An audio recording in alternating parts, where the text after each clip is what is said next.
ithake ake phupha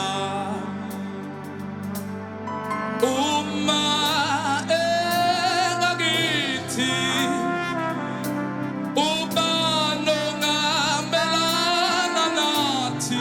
Ngibingelele bathandekayo, ntambama kwelihle igama lenkosi uJesu. Simbonge uNkulunkulu kuba nantambama aphinde asiphe ithuba lokuba ndawonye, kuba sikhuleke kungakalalwa, sithole amazwi akhe esiyakuwathola encwadini yamaHebheru chapter 12. Sifunde amavesi ambalwa kuyona bese siyaqhubeka. Uvesi 1 wakhona ufundeka kanje: ngaloko ke nathi loku sinefu elingaka la ufakazi elisaqileyo, masilahle konke okwesindayo nesono esithandela kangaka, kithi sigijime ngokubekezela kulo mncintiswano esiumiseleyo, sibhekile kuJesu umqalisi nomphelelisi wokukholwa kwethu, owathi esikhundleni sentokozo ayibekeleyo wathalwa isiphambano engalinaki ihlazo, wahlala ngakwesokunene sesihlalo sobukhosi sikaNkulunkulu. Yebo, mqondeni yena owakhuthazela ephikwa kangaka izono, kuze ningakhathali niphele amandla emphefumulweni yenu. Sivale amehlo sikhuleke. Siyabonga Baba wethu ongcwele ngezwi lakho osipha lona ntambama. Nkulunkulu, kube kuhle kuwe kuba usiphe lona. Nakekela ke ukuphila kwabantwana bakho, busise ilowaya nalowaya, ngoba uyasazi ngabanye ngoKristu uJesu inkosi ephila ikhathi zonke. Amen. Yilawa amazwi bangcwele asenhliziyweni yami ntambama, abekwa uNkulunkulu ba ke sikhulume ngawo. Aqala ngokuthi ngaloko ke nathi loku sinefu elingaka la ufakazi elisaqile, asigijime ngokubekezela kuloku kuncintisana. Ngiyawathanda ke lamazwi njalo evuka empilweni yami, siwakhulume nabantwana bakaNkulunkulu uqinisana, kuba indlela yokukholwa idinga njalo uqinisana nolwazi olutholakala ezwini likaNkulunkulu. Uma ngabe ubuka lawa mazwi athi ngako ke avela ngenhla emaqhaweni enkolo, iBhayibheli eliwabiza ngofakazi, abantu abathi bejivazwa kodwa bangayeka ukubambelela kuloyo obathembisile, ngoba babambelela ezwini lakhe, kuthi uNkulunkulu ongajiki, ongeyena umuntu ongabuye ajike, noma kubiza kuba abanye babo bajivazwe babe kade bengaphele amandla, ngoba babebambe ezwini likaNkulunkulu elithi uNkulunkulu akawuyena umuntu kuba abuye ajike. Abanye ke noma bejivazwa kanjalo kodwa baqhubeka.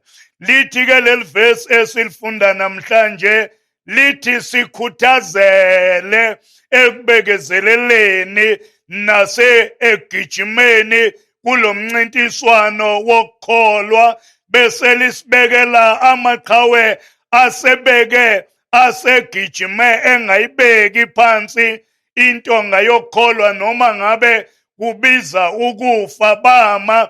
Ilona-ke leli verse elithi sinofakazi. Ayikho into esithi masifika kuyona njengabantwana bakaNkulunkulu esithi masifika kuyona kube eyokuqala empilweni.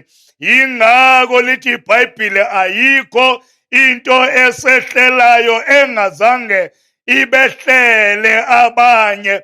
Alibongwe igama lenkosi kusihlwa yilawa mazwi athi-ke sigijime ngokubekezela ngoba ofakazi basibhekile. Bawobani ofakazi? Abantu ababambelele noma ngabe bebizwa ukuba bayafa bayajivazwa, kodwa bathi izwe abekulona kwilona elabo, bafisa elingcono kunaleli lesikhashana, baqhubeka begijima bebhekile. Lithi-ke leli verse esilifundayo siyabekezela okokuqala lokho, sigijime ngokubekezela, bese lithi okwesibili kungasuke engqondweni yethu ukuthi ofakazi basibhekile, basaqile ngapha nangapha, bayasibheka ukuba masifika ey'meni abadlule kuzona sidlula kanjani. Makufika la kwangathi umzalwane uyaphelelwa amandla, bakhathazeka ukuba sadlula kuwena. Owokuqala, libongwe igama lenkosi, iyasiza-ke lento ekholweni yogijima wazi uba bakhona ofakazi abadlule la udlule khona, ngoba into makuthiwa inofakazi isho abantu abayibone ngempela. Mangabe bengayibonanga bezwe ngendaba ubufakazi babo abuthembekile, kodwa ufakazi owethembekile wobonile.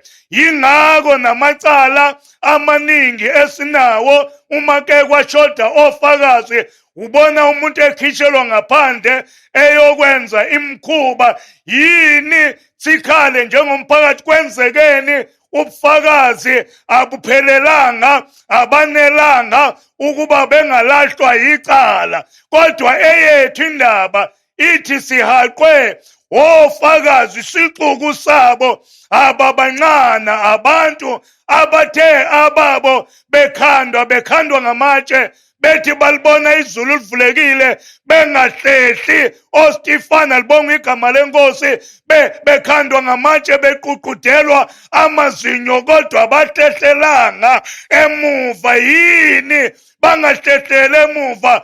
Babona ongcono abayakona nabasuka kukona. Lithi-ke leli verse esilifunda namhlanje lithi yebo sigijime sibheke kuyena umqalisi nomphelelisi, othe ethukwa ephikwa ebulawa kodwa wabheka phambili. Lithi masibheke kuye asiphela amandla emphefumulweni. Uma sibheke kuye simqonda kahle. Lithi ziyashaya kucaca uba kunento esiyaziyo. Bazalwane, ubusisiwe umuntu onalento ayaziyo, ngoba akaduswa yimoya efika izomsusa ekukholweni. Ithi mayifika athi ngiyazi. Alibongwe igama lenkosi, ngoba amehlo akhe abheke umqalisi nomphelelisi. Alibongwe igama lenkosi, owathi ebekelwe intokozo kodwa wayidela, wakhetha ukwenza intando kaNkulunkulu. Bengizothi siyibandla likaNkulunkulu uyaqhekwa la ukhona, wenziwa izinto eziningi, kodwa bengizothi ungawasusi amehlo akho kumqalisi nomphelelisi wokholwa kwethu, ngoba ukwenza kanjalo mawuke wangawasusa bethi bekushaya ngala, kodwa ungawasusi uwabhekise kumqalisi nomphelelisi wokholwa kwethu yilawa mazwi uNkulunkulu awabeka ntambama enhliziyweni yami uba ngesikhuthazane ngawo sisazayolala uba yebo ngiyavuma ziyakunetha ziyakushaya kodwa ungawasusi amehlo akho kumqalisi nomphelelisi. Ngike ngihlangane nabanye ababefakaza ngoJesu uthi oluba sewatletha kwenza njani wasuke wathemba abantu. Themba abantu kuyaphoxana ngoba umuntu umalala ephenduka, kodwa ukuba ubheke umqalisi nomphelelisi ubambelela entweni ephelele. Bengizothi ntambama sizayolala yebo ziyakunetha kodwa ungawasusi amehlo akho kumqalisi nomphelelisi. Mawubheke abantu benze izinto ezikuphoxile ebawukathi bathembile wagcina sewuthi kwangathi ayikho lento, ikhona phela nje. Ngisiza sihlobo sami la ukhona kuleyo nkinga obhekana nayo, vusa amehlo akho uwabhekise kumqalisi nomphelelisi. Athi uDavidi ke yena uma ekhuluma athi bonke ababheka kuye babheka phezulu ubuso babo abuzange bujaphe. Bengizothi ungawasusi amehlo akho kuyena. Alibonga igama lenkosi kuthi kufanele uqhamuke ukuthi udumele kodwa uqhamuke ucwebezela. Kwenze njani wacwebezela? Amehlo wabhekise umqali nomphelelisi wokholwa kwethu. Sisazayolala, bambelela ungasuki kulawa mazwi umqalisi nomphelelisi. Sithi masimbheka kubuya amandla ogijima, sithi masimbheka kubuya amandla oqhubeka nendlela, sithi masimbheka sifohla njengamanzi. Sifohliswa ukuthi sibheke umqalisi nomphelelisi. Siphila impilo enjani engavimbeki? Yini ingavimbeki? Sibheke umqalisi nomphelelisi wokholwa kwethu. Ilawa mazwi ntambama silala, ungawasusi amehlo akho kumqalisi nomphelelisi, ngoba mawubheke kuye, hayi ngiyakwethembisa ngeke aphele amandla emphefumulweni. Kunezinto othi mawuyibheka ziqeda amandla, kodwa kuyena mawumbheka sithola amandla emphefumulweni ogijima. Thixo anibusise sisayolala ngoJesu inkosi ephilayo. Amen.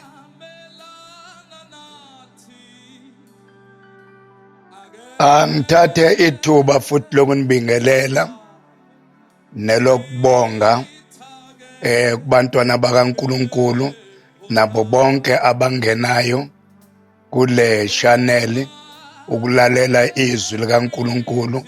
Siyathokoza kakhulu, niqhubeke. uNkulunkulu anibusise afeze lokho enikufisayo, ngoba uNkulunkulu uthi masimlalele aguqule impilo yethu. Sibonge kakhulu nethimba lala estudio elenza umsebenzi omuhle. uNkulunkulu alibusise. Thanda nokukhumbuzisa kuba inkonzo ivuliwe ebandleni kuona wonke ama-branch ngokwezikhathi ejwayelekile.